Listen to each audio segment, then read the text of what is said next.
네. 지각국회 할 일이 세상 같은데 어렵게 문 연 국회가 산 넘어 산입니다.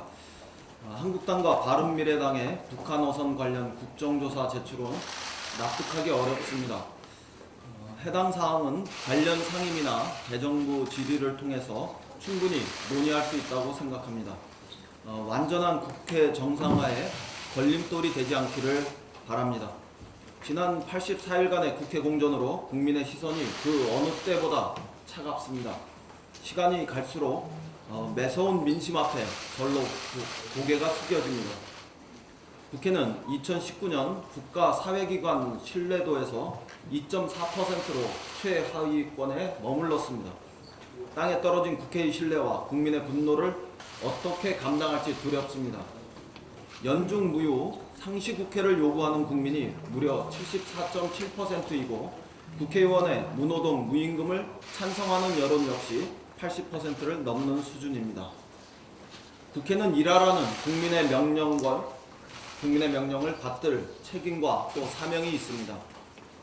민의는 정쟁을 벌이고 민생 입법에 골몰하라며 즉각적인 추경심사를 요구하고 있습니다. 지각 국회가 마땅히 부응해야 할 일입니다.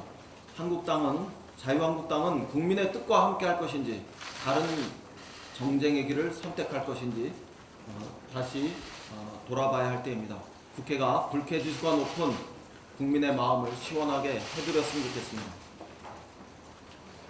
내일부터 교섭단체 대표연설이 진행되고 또 다음 주 화요일, 수요일, 목요일은 대정부 질의가 예정되어 있습니다. 어느 정도 국회 정상화의 문턱을 거의 다 넘고 있다 이렇게 판단합니다.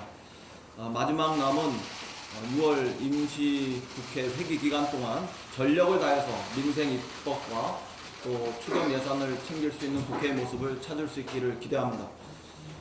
일본 정부가 우리 반도체 산업에 경제 보복 조치를 취하고 있는 것 같아서 깊은 유감을 표합니다.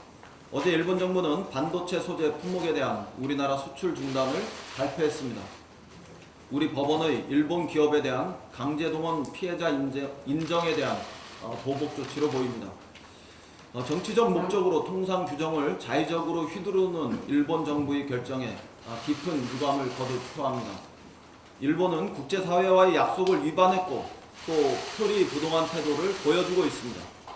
이번 G20 의장국으로서 자유롭고 공정한 비차별 무역 정신을 말했던 일본은 불과 3일 만에 스스로 이야기한 정신을 뒤집고 있습니다. 2014년 중국과의 분쟁 당시에 중국의 히토류 수출 제한에 WTO를 찾아 중국의 규제 위반을 호소하고 또 승소 판결을 받은 기억을 일본은 잊지 말길 바랍니다. 일본은 과거를 거울 삼아 한일 관계에 미래에 악수를 두는 우를 범하지 않기를 바랍니다. 일본 정부의 반도체 소재 수출 규제의 결과는 자가당착이 될 것입니다. 일본 정부의 수출 규제는 자국 기업들에게도 큰 부담을 주는 행위입니다. 일본 정부는 잘못된 선택이 자국 부품 소재 산업에 끼칠 타격을 역시 온전하게 스스로 감당해야 될 것입니다. 우리는 일본 무역 제재의 위기를 새로운 기회로 만들어야 합니다. 일본이 히토류 수입처 다변화를 꾀했듯이 우리도 반도체 부품의 수입선을 다변화하고 또 국산화를 추진하는 등을 통해서 산업 경쟁력을 강화하는 계기로 삼았으면 좋겠습니다. 우리 기업에 피해가 없도록 아울러 정부는 모든 지원과 또 최선의 대응을 해주실 것을 요청합니다. 더불어 장기적인 측면에서 반도체 부품 소재 기술 개발과 시설 투자를 늘려서 국내 반도체 산업 성장에 새로운 동력을 마련할 수 있기를 촉구합니다. 국회에서도 이 난관을 타개해 나가는데 입법적, 정책적, 또 재정적 지원을 아끼지 않을 것을 말씀드립니다. 이상입니다.